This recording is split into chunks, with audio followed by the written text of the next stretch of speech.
Hello and welcome to Himbeda physiotherapy. मैं doctor Anandesh Kumar Himbeda physiotherapy से बात कर रहा हूँ। मैं एक फिजियोथेरेपिस्ट हूँ और पिछले 23 साल से मैं इस जॉब को कर रहा हूँ। हमने लाखों पेशेंट देखे हैं और ट्रीटमेंट तो फिजियोथेरेपी का बहुत ही इफेक्टिव है और अपकमिंग ब्रांच है इंडिया में फिजिकल मेडिसिन में।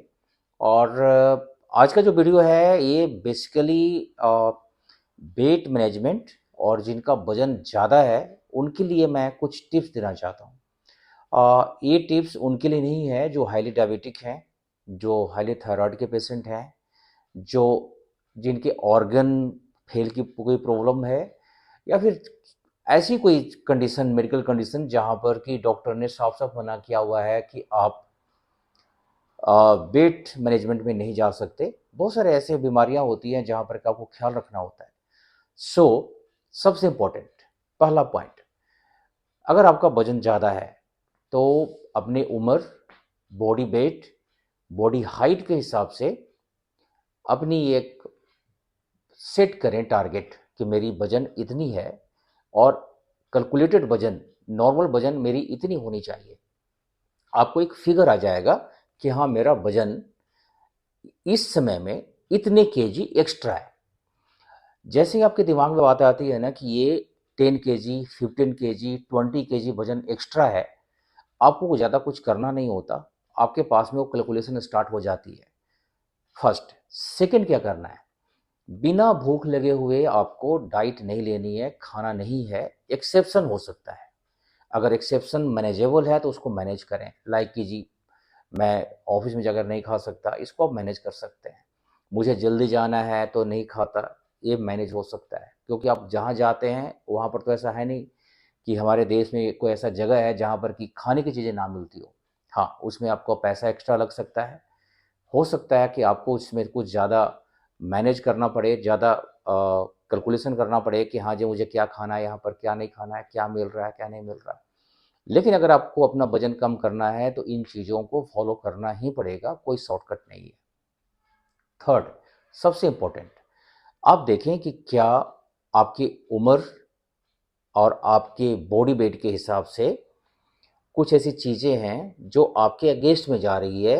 फर्स्ट, आपकी बोन क्वालिटी। सेकंड, आपकी नर्वस सिस्टम का कोई ऐसा बीमारी तो नहीं है जो आपको बार बार रिपीट होता है।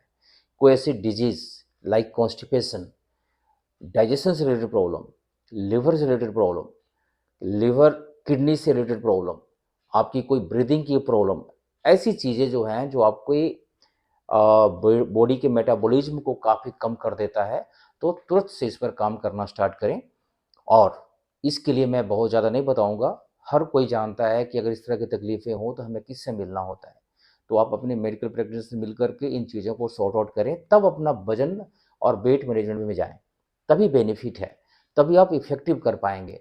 क्योंकि अगर ये चीज़ें आपने नहीं मैनेज किया तो आप बहुत लंबे समय तक अपने बॉडी को फैट बर्न में नहीं डाल सकते।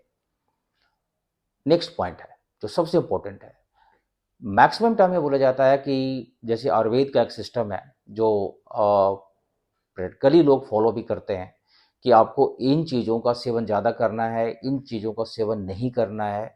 कुछ ऐसी चीज़ें होती हैं जो आपके डाइजेशन को खराब करके थोड़ा सा उसका बेनिफिट लेने की कोशिश करते हैं। ये आयुर्वेद में ये सिस्टम जो है ना कि डाइजेशन खराब करके आपको बेनिफिट लेना, ये सही नहीं है। इसको बिल्कुल ये ना मान कर चलें कि ये आयुर्वेद का हिस्सा है। आयुर्वेद का जो हिस्सा है उसमें फास्टिंग है। फास्टिंग का बहुत ही अच्छा तरीका होता है ताकि आपके बॉडी के जो खुद के सेल्स हैं वो एक तो रीजनरेट करते हैं बहुत तेज़ी से। आपके बॉडी के अंदर में माउथ टू एनस, इस बीच में डाइजेस्टिव सिस्टम में, एलिमेंट्री कैनाल में गंदगी बिल्कुल ख़त्म हो जाती है, क्योंकि जो आप खाते हैं वही बीच बीच में डाइजेशन होता रहता है, चीज़ें चिपकती होती है आपके पूरे इस एरिया में। तो इसका भी बेनिफिट बॉडी को मिलता है। जब चीज़ें आप कुछ नहीं खाते तो गंदगी नहीं होती, जब गंदगी नहीं होती तो उसमें माइक्रो ऑर्गेनिज्म जो है, जो आपको इन्फेक्शन देता है, गट इन्फेक्शन देता है, बाकी चीज़ें इन्फेक्शन देती है, उसको तो फूड ही नहीं मिलता, खाना ही नहीं मिलता, तो वो भी मरना शुरू हो जाता है। ऑटोफैगोसाइटोसिस बोलते हैं। और इस पर काफ़ी लोगों ने यूट्यूब पर बनाया हुआ है वीडियो, तो मैं भी शेयर कर रहा हूँ, इस चीज़ों को भी फॉलो कर सकते हैं। फोर्थ है, फिफ्थ पॉइंट क्या है, इनटेक ऑफ वाटर बहुत इंपॉर्टेंट है, और उसमें भी वो वाटर जिसका पीएच 7 और 7 और +5 के बीच में हो, 7 से नीचे के नहीं। अल्कलाइन वाटर लेनी चाहिए, एसिडिक वाटर ना लें। एसिडिक वाटर हमारे बॉडी के लिए बहुत अच्छा नहीं होता। लाइक कोकोनट वाटर ले सकते हैं आप। बहुत सारी ऐसी चीज़ें हैं जो आपको अल्कलाइन वाटर के मार्केट में भी आती है, आप ले सकते हैं। जो भी पानी लें गुनगुना लें, जिससे आपके डाइजेस्टिव सिस्टम के जो केनाल है उसमें जो भी गंदगी है वो चिपका हुआ है वो बाहर निकल जाए, क्योंकि जब तक गंदगी आपके बॉडी में है तब तक आपका डाइजेशन बहुत अच्छा नहीं हो सकता, प्यूरिफिकेशन नहीं हो सकती। और 4 to 6 लीटर गर्मी के सीजन में और 3 to 4 लीटर सर्दी के सीजन में आप पानी का इंटेक करें, इतना जरूरी है। सिक्स्थ पॉइंट सबसे इंपॉर्टेंट, आप अपना रूटीन चेक करें कि आप कितने बजे सोते हैं, उठते हैं तो क्या उठने के तुरंत बाद आपकी जो लैट्रिन बाथरूम है ये इजीली हो पा रहा है या फिर उसमें काफ़ी टाइम लगता है। अगर टाइम लगता है तो ये अच्छा नहीं है। विद इन 15 से 20 मिनट, विद इन 20 मिनट्स आपके यूरिनेशन एंड जो आपके फेसेस वो बाहर निकल जाने चाहिए बॉडी से। इससे क्या होता है कि आपकी शरीर में जो गंदगी है वो अंदर में ग्रो नहीं करता, उसके जो माइक्रो ऑर्गेनिज्म है वो अंदर में नहीं पनपते, उसके कारण से आपकी गैस नहीं बनती। और अगर गैस नहीं बनेगी तो आपको इंडाइजेशन नहीं होगा, आपको हेडेक नहीं होगी। माइग्रेन भी कभी कभार ट्रिगर हो जाता है लोगों का, और जिसे बोलते हैं कि सर के ऊपर में मेरा गैस चढ़ गया, ये इन ऐसे लोगों की होती है। सुबह उठे, उन्होंने 5 बजे उठे, लेकिन वो 5:30 तक उनका सफाई नहीं होता। तो ऐसी चीज़ों को प्रमोट करें कि आप उठते के साथ ही विद इन 10 to 15 मिनट्स आपकी सफाई हो जाए बॉडी की। उसके लिए लग्जेटिव ले लें, और आयुर्वेद वाली लग्जेटिव लें जो आपको कम से कम नुकसान पहुंचाए। डाइट भी आपको ऐसी होनी चाहिए जो कम से कम बॉडी में चिपके, जिसमें फाइबर ज़्यादा हो। नॉर्मल डाइट जितने भी हम खाना खाते हैं, नॉर्मल डाइट जो होती है इंडियन फूड है, उसमें काफ़ी ज़्यादा फाइबर्स होते हैं और काफ़ी अच्छा होता है, उसमें इनडाइजेशन नहीं होती।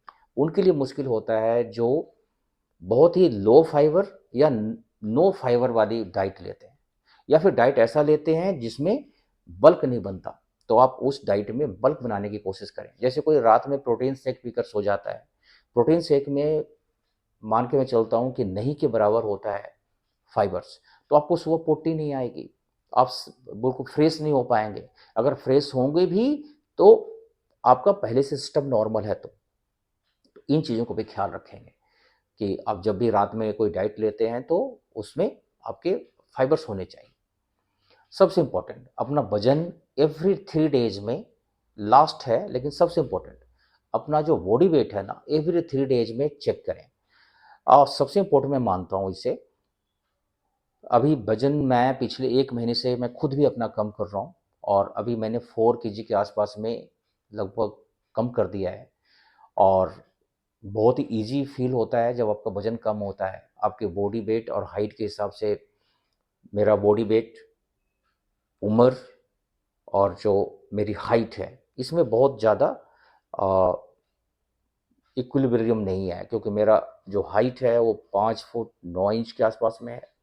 मेरी उम्र जो है उसके हिसाब से मेरा जो वजन होना चाहिए ये अराउंड 72 से 74 के बीच में होना चाहिए। 72 हो तो बहुत अच्छा है, लेकिन मेरा वजन लगभग 85 प्लस था, अभी ये 80 के पास में आ रहा है। तो 4 kg कम हुआ है ये, और आई फील वेरी हैप्पी। और इसी कारण से मैं वीडियो भी बना रहा हूँ। मैं लास्ट में ये बात बता रहा हूँ, लेकिन बुरी वीडियो बनाने का मेरा मेन पर्पस ये है कि जो मैं फील कर रहा हूँ और जो मैं फॉलो कर रहा हूँ उसको मैं शेयर भी कर रहा हूँ। लास्ट में समराइज कर रहा हूँ सारा कुछ।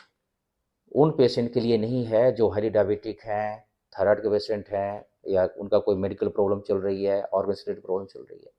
बिना भूख लगे हुए खाना ना खाएं, भूख लगने का इंतजार करें तब खाना खाएं। रात का जो डाइट है वो आप ऐसे लें जो कॉन्स्टिपेशन ना करे। वाटर इनटेक बहुत ज़रूरी है, गुनगुने पानी का लेना ज़रूरी है। आप जब भी लो फील करते हैं तो एनर्जी ड्रिंक टाइप का, कॉफ़ी, कैफ़ीन या फिर कुछ ऐसी चीज़ें लें जिससे आपकी एनर्जी लेवल कम ना हो, बीपी ड्रॉप ना करे। आपके पास में इंटेक में नॉर्मल डाइट होनी चाहिए, बहुत ही हाई-फाई नहीं, कुछ भी एक्स्ट्रा नहीं। ऐसी डाइट होनी चाहिए जो हम इंडियंस लेते हैं।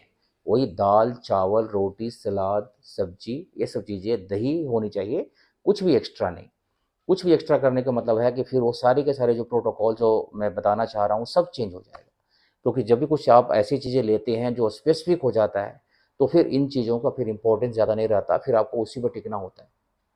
कभी डिस्कस करूँगा मैं कि स्पेशल डाइट कैसे आप करते हैं, लेकिन स्पेशल डाइट मैं बिल्कुल रिकमेंड नहीं कर रहा। नॉर्मल डाइट कर रहा हूँ, लेकिन उसमें आपको चेंजेस क्या करने हैं, ये बहुत ज़रूरी है। ओवर ईटिंग ना करें। चीनी का यूज़ नहीं के बराबर, या फिर अपने टेस्ट के हिसाब से करें। टेस्ट को भी अपने कंट्रोल में रखें, बहुत ज़रूरी है।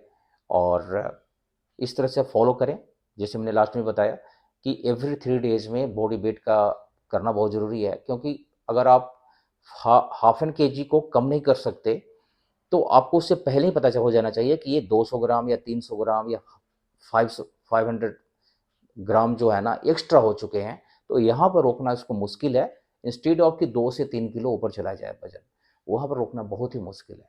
सो इसको ज़रूर प्रैक्टिस करें और राइट डाउन करें कि आज मेरा वजन 84 है, 2 दिन 3 दिन बाद मेरा वजन कितना कमा या नहीं कमा। अगर नहीं कमा है तो आप जो रिमाइंड करें, उस पर ध्यान दें कि क्या क्या एक्स्ट्रा चीज़ें हैं जो हम कर रहे हैं, क्या क्या ऐसी चीज़ें स्टेप्स हैं जिसको मुझे लेना चाहिए फर्दर, क्योंकि आपने टारगेट पहले सेव किया हुआ है, सेट किया हुआ है कि हाँ मुझे इस लेवल तक जानी है।